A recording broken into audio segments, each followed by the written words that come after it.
Kwanza nitoe shukrani kwa kuendelea kuniamini, kwa kunichagua mimi na chama changu. Leo nimesimama hapa kama kiongozi wa kata hii ya Mjawa.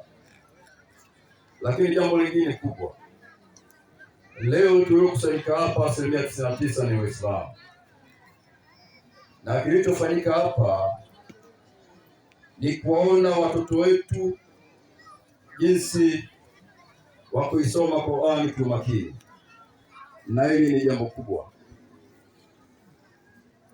na katika haya tuendelee kuyaenzi. Ametoka kuniambia ndugu yangu Mpapai, yale aliyoniambia nimeyachukua, nimeyapokea, nitaendelea kuwafanyia kazi.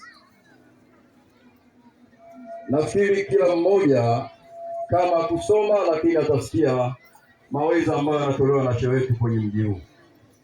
Cha kwanza, tupendane, kisha tuipende dini yetu, na kwa kuipenda dini yetu ndani yake kuna michango. Leo nataka nimtaje mama mmoja kwa mfano.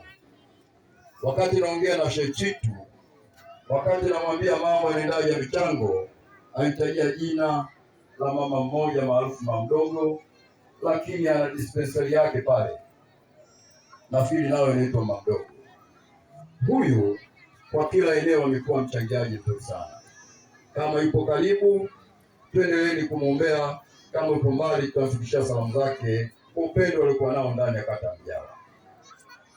Leo nitamke rasmi kwa risala iliyosoma hapa, nimepokea kuwa mlezi, na risala hii kabla haijasomwa Sheikh Mkono, wakati pale kwenye dua la iftari kwa mzee Juma Chepa, hili Sheikh Mkono liliomba sana niwe mlezi kwenye umoja wa vyuo.